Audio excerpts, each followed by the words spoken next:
Good morning, my dear students of class 3. Now, today we're going to start with a new chapter, and the name of the chapter is Florence Nightingale.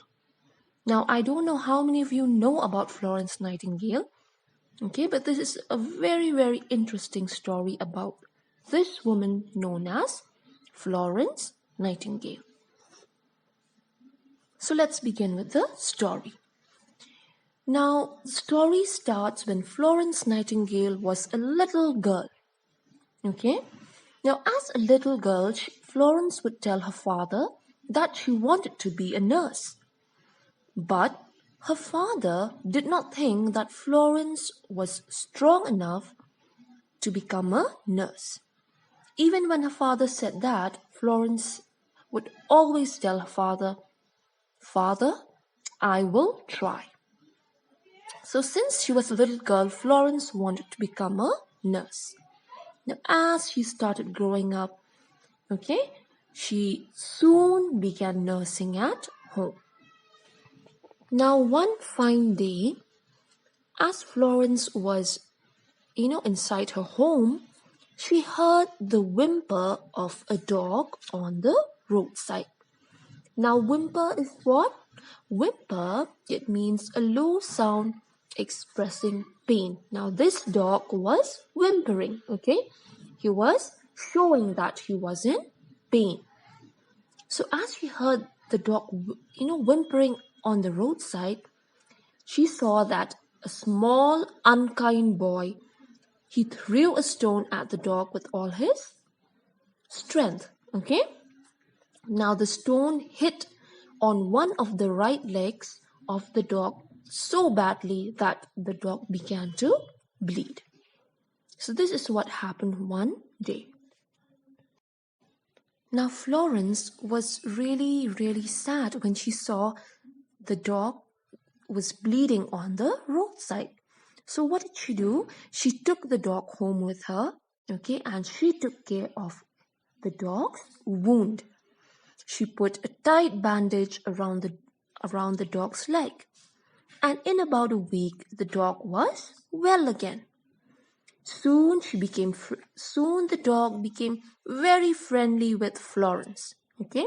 Each time he saw her, he would wag his tail, he would jump, and he would lick her all over, as if to say, "Thank you, little nurse, for saving me." So what happened when Florence took care of the dog, this dog also started loving Florence. And every time he would see Florence, he would jump and lick her, and wag his tail to show his appreciation for what she has done. Now, when Florence Nightingale grew up, as a woman, she became a nurse. Now, during that time, what happened? A war broke out. That means there was a war going on during the time when Florence Nightingale became a woman. Now, in those days, what happened? These wounded soldiers, they were not looked after at all. So, why was this? Because the hospitals were very badly run and there were no trainers. So these soldiers were fighting the war. It was a really sad thing because there was not a good hospital.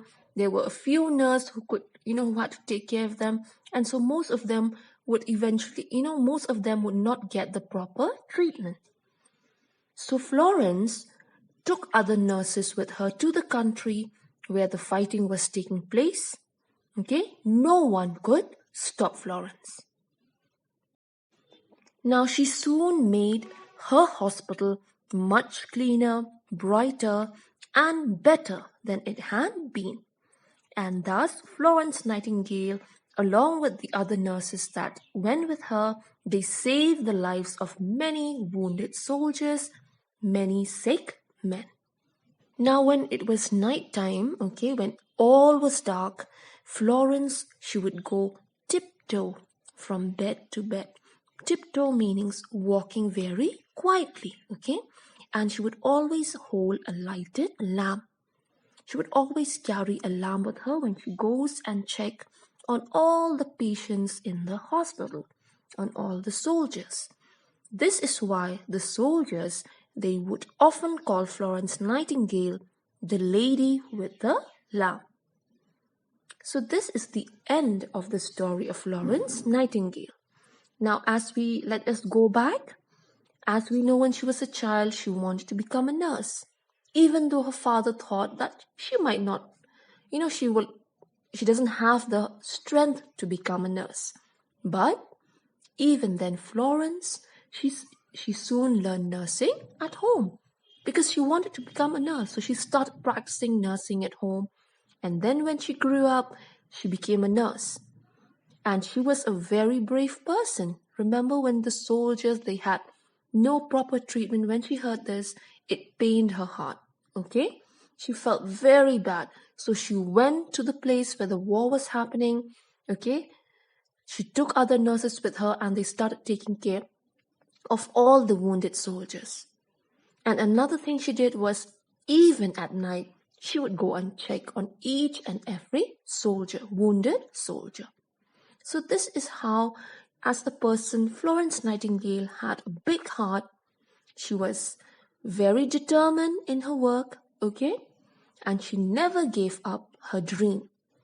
So this is what the story teaches us, that if you have a dream, if you want to be somebody, you want to be a doctor, you want to become a teacher, or any other profession, you always should follow your dream. But that does not mean that you don't have to work hard. You have to work hard. You have to be brave and strong to fight in order to achieve your dream. Okay? So I hope you understand the story. Now, after listening to the story, please attempt a few questions I have given, and then you can send it to me through WhatsApp. So thank you, my dear students, for listening to this video, and have a very nice day.